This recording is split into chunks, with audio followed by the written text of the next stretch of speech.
안녕하세요. 잠들지 못하는 사람들을 위한 반편지입니다. 오늘은 하마터면 열심히 살 뻔했다를 읽어드리도록 하겠습니다. 노력이 우리를 배신할 때. 무라카미 하루키의 데뷔작 바람의 노래를 들어라에는 이런 장면이 나온다. 태평양 한가운데 조난당한 한 남자가 튜브를 붙잡고 표류하고 있다. 그때 저 멀리서 똑같이 튜브를 붙잡은 한 여자가 헤엄쳐 온다. 그들은 나란히 바다 위에 떠서 맥주를 마시며 이런저런 잡담을 나눈다. 밤이 새도록 이야기를 나눈 후 여자는 어딘가 있을지 모를 섬을 찾아 헤엄쳐 가고 남자는 그 자리에 남아 맥주를 마신다. 여자는 이틀 낮, 이틀 밤을 헤엄쳐 어딘가의 섬에 도착하고 남자는 그 자리에 남아 술에 취한 채 구조대에 의해 구조된다. 몇 년 후 이 둘은 어느 고지대에 있는 작은 술집에서 우연히 마주치게 되는데 여자는 굉장히 혼란스러워한다. 자신은 팔이 빠져라 열심히 헤엄쳐서 살았는데 그 자리에서 아무것도 하지 않은 그 역시 살아있다니. 여자는 헤엄치며 남자가 죽었으면 좋겠다고 생각했노라 고백한다. 하지만 남자는 살았다. 열심히 헤엄친 그녀와 똑같이. 20대의 이 부분을 읽었을 땐 무슨 개떡 같은 소리야 라고 생각했다. 그럼에도 나는 하루키의 소설을 무척이나 좋아했다. 뭔 소린지도 모르면서. 최근에 다시 읽었을 땐 조금 다른 느낌이었다. 하루키, 혹시 이런 걸 말하고 싶었던 거야? 우리는 어릴 때부터 정신교육을 받는다. 열심히 하지 않으면 안 돼. 노력하지 않으면 아무것도 얻을 수 없어. 노력하지 않고 얻은 성공은 비겁한 거야. 이런 교육 말이다. 우리는 이런 말들을 신앙처럼 품고 살아간다. 이 말들이 틀린 것은 아니지만 꼭 그렇지만도 않다는 걸 세상을 좀 살아보면 알게 된다. 아니, 살면 살수록 아니라는 것을 더 크게 느낀다고나 할까? 그래서 혼란스러운 거다. 우리의 가치관이 흔들리니까. 열심히 하지 않고 별다른 노력하지 않아도 다 가진 사람들이 있다. 반면 누구보다 열심히 사는데 점점 빈곤해지는 사람도 있다. 수백 번의 오디션을 본 후에야 배우로 데뷔하는 사람이 있는가 하면 친구 오디션에 따라갔다가 쉽게 데뷔하는 사람도 있다. 멀리서 예를 들 것도 없다. 공들인 작업은 별다른 성과를 못 냈는데 대충대충한 작업은 좋은 성과를 낸 경험. 누구나 한 번쯤은 해봤을 것이다. 그렇다. 우리가 믿었던 것과는 다르게 인생은 이처럼 아이러니하다. 그래서 어쩌라는 건데 아무런 노력도 하지 말고 대충 살자고 말하고 싶은 거야? 열심히 노력해서 성공한 사람들의 성과를 다 부정하고 싶은 거야? 흙수저는 노력해도 안 되니까 금수저로 다시 태어나란 소리를 하고 싶은 거야? 도대체 뭔 소리를 하고 싶은 거야? 화가 나는 마음을 이해한다. 사실 나도 화가 난다. 이 스토리에 분노가 있는 사람들은 열심히 헤엄친 여자의 감정이입을 해서 그럴 것이다. 그리고 그런 사람들은 실제로 누구보다 열심히 노력하는 사람일 확률이 높다. 그러니 이런 이야기가 불편하다. 노력하지 않은 사람도 똑같이 구조됐으니 말이다. 난 노력해서 얻었는데 넌 노력도 안 하고 얻었다고?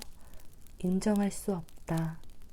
하지만 그렇게 화만 낼 이야기는 아니다. 반대로 남자의 감정이입해보자. 아무것도 하지 않고 가만히 있었는데 구조가 됐으니 얼마나 좋은가. 열심히 노력하지 않아도 많은 것을 얻을 수 있다는 이야기다. 꽤 괜찮지 않은가? 그건 운이 좋아서 그런 거지 구조대가 안 올 수도 있었잖아? 라고 말하는 사람도 있겠지만 그건 여자도 마찬가지다.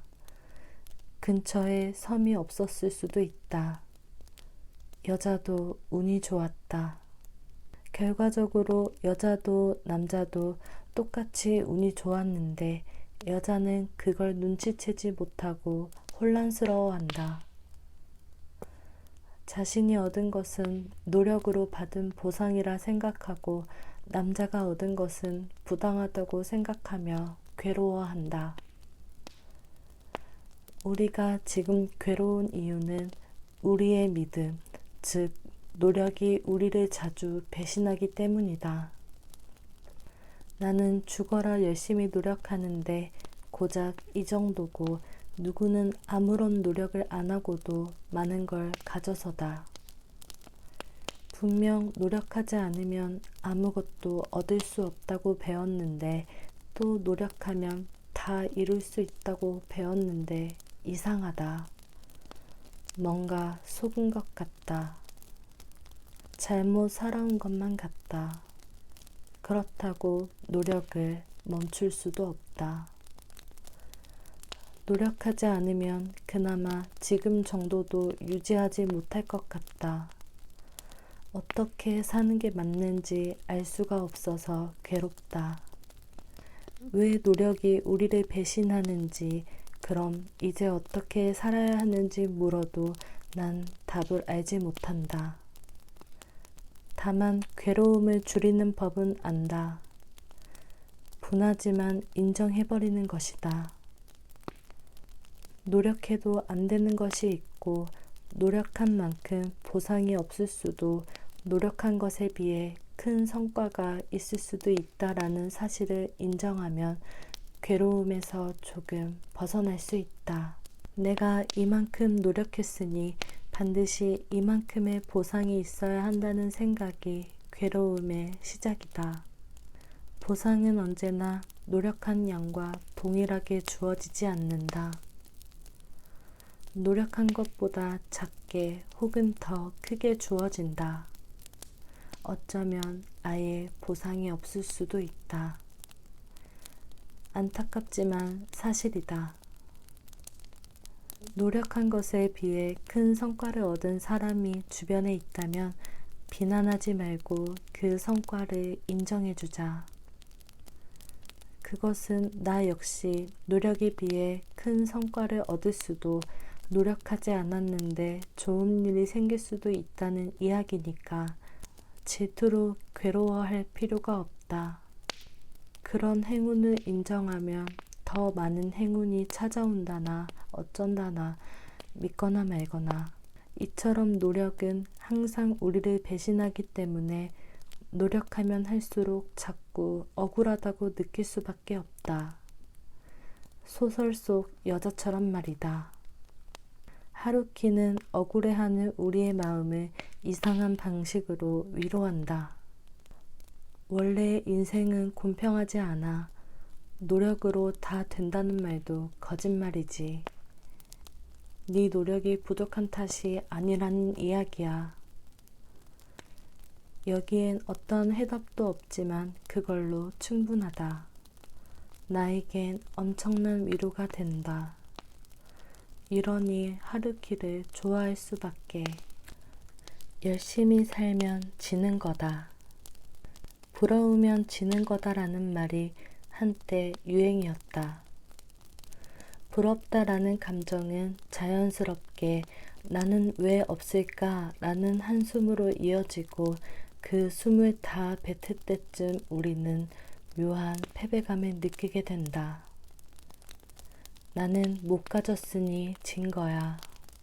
맞다. 부러우면 지는 거다. 그래서 부러워하면 안 된다. 졌다는 느낌처럼 참담한 기분은 없으니 부러워하지 않으면 패배도 없다. 그러고 보면 우리 사회는 확실히 경쟁사회다. 이렇게 기어이 승자와 패자를 정해야만 마음이 편한 세상이다. 이런 세상에서 살다 보니 어쩔 수 없이 우리는 매번 진다. 혹시 나만 지는 건가? 나는 이긴 적이 없다. 매일 무언가를 이루어냈다는 사람들의 이야기가 쏟아져 나오는 세상에서 나는 상대적인 패배감을 느끼곤 한다. 열심히 살아왔고 지금도 열심히 살고 있는데 좀처럼 상황은 나아지지 않고 오히려 더 빈곤해지는 느낌. 열심히 살았는데 겨우 이 정도야? 억울했다. 차라리 열심히 살지 않았더라면 덜 억울했을 텐데. 계속 지는 느낌이다. 그런데 난 누구에게 지고 있는 걸까? 고민하는 내게 누군가 이런 말을 했다. 됐고 열심히 사니까 그 정도라도 사는 거야. 이런 고마운 사람. 맞는 말이다. 나처럼 백도 없고 능력도 없는 놈이 그나마 이 정도라도 사는 건 열심히 살았기 때문인지도 모른다. 사람들을 일렬로 세워놓고 내 위치를 따지면 중간 정도는 된다는 건가? 아니지. 그렇게 높진 않을 거다. 그래도 바닥은 아닌 거로 해두자. 분명 감사해야 할 일이 많지만 내 마음은 격렬하게 열심히 살고 싶지가 않아졌다. 열심히 사니까 자꾸 승패를 따지게 된다. 나는 6년차 일러스트레이터다. 6년 동안 그림을 그렸지만 많이 알려지진 않았다. 이름도 알려지지 않고 눈에 띄는 작품도 없는 무명 배우와 비슷하다고 생각하면 되겠다. 무명의 가장 큰 걱정거리는 아무래도 수입일 것이다. 무명 배우들이 생계를 위해 다른 부업을 하듯 나 역시 부업으로 회사를 다녔다. 솔직히 부업이라고 하기엔 회사에서 받는 월급이 수입의 대부분이었고 일러스트로 돈을 벌기 전부터 회사를 다녔으므로 일러스트레이터가 아니라 부업으로 가끔 그림을 그리는 회사원이라고 해야 할지도 모르겠다. 분명한 건 둘 중 어느 하나만으론 생활이 힘들었다는 거다. 그래서 열심히 회사를 다니고 열심히 그림을 그렸다. 긴 백수 시절에서 막 탈출한 시점이었던 터라 일을 해서 돈을 벌 수 있다는 사실만으로도 감사했다. 하나도 아니고 2가지 일을 할 수 있다니 신난다. 그렇게 열심히 몇 년이 흘렀다. 나는 여전히 투잡을 하고 있었고 조금씩 지치기 시작했다. 나는 왜 남들처럼 한 가지 일만으로 먹고 살 수 없는 거지? 먼저 그림 그리는 일이 싫어졌다. 돈도 안 되는 일, 그림은 내게 그런 일이 되어버렸다. 누가 돈을 주지 않으면 그림을 그리지 않았고 가끔 그림 의뢰가 들어오지만 그마저도 귀찮게 느껴졌다. 회사 일도 마찬가지였다. 회사가 내 시간을 빼앗아 간다고 생각했다. 빼앗기는 시간에 비해 월급이 부족한 것 같았다. 따지고 보면 내가 그림을 싫어하게 된 것도 다 회사 때문이었다. 이건 아닌데. 뭔가 잘못되고 있는 기분이 들었다. 초심은 온데간데 없이 사라지고 나는 불평불만이 가득한 사람이 되어 있었다. 몸에 독이 잔뜩 쌓인 걸까? 분명 형편이 더 나아졌음에도 불구하고 나는 좀처럼 만족하지 못했다. 그랬다. 나는 패배감을 느끼고 있었다. 열심히 달리는데 좋은 성적을 거두지 못하는 경쟁에서 진 패배자라고 느끼고 있었다. 지는 기분은 더럽다. 지는 게 싫어서 열심히 살지 않기로 했다. 그렇게 마음먹은 후 가장 먼저 한 일은 회사를 그만두는 일이었다. 굳이 회사를 그만둘 필요가 있었을까 싶지만 아무래도 회사에 다니면 내 의지와는 상관없이 열심히 살게 될 테니까. 아침 일찍 일어나 만원 전철에 몸을 구겨놓고 1시간 넘게 달려 회사에 도착하는 것만으로도 엄청 열심히 사는 것처럼 느껴졌다. 그래서 그만뒀다. 회사가 너무 싫어졌다거나 그림을 너무 그리고 싶어서 퇴사한 것은 아니다. 초심을 찾으려는 건 더더욱 아니다. 그냥 한 번쯤은 승패에 상관없이 살아보고 싶었다. 나를 짓누르는 여러 문제로부터 잠깐이나마 멀어지고 싶었달까. 요즘은 오후가 다 되어서야 일어난다. 대충 늦은 점심을 차려 먹고 빈둥빈둥 논다. 맥주를 마시거나 책을 읽거나 가끔 아이디어를 끄적인다. 그러다 보면 금세 저녁이 되고 밥을 먹고 잠을 잔다. 이렇게 게으르게 살아도 되나 싶을 정도의 삶이 이어지고 있다.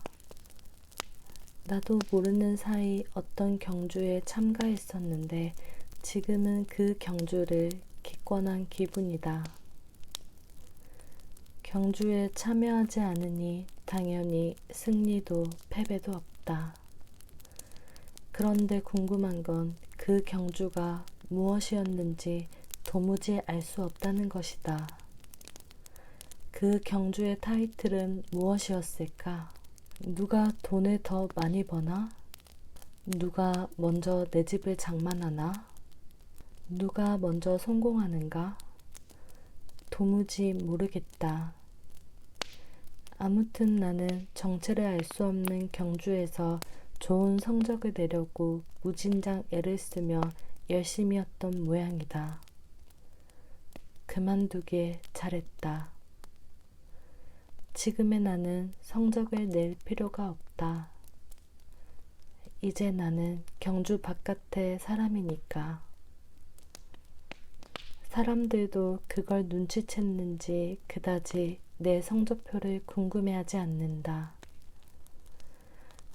나는 더 이상 그들의 경쟁자가 아닌 것이다. 좋거나 말거나 이렇게 사는 사람 하나 정도는 있어도 괜찮지 않나 싶다. 가끔 너 그러다 큰일 나 라며 걱정해주는 사람들도 있는데 그럴 때면 난 어떻게든 되겠죠 라며 웃어버린다. 그리고 이건 진심이다. 어떻게든 되겠지. 어떻게든. 케세라세라.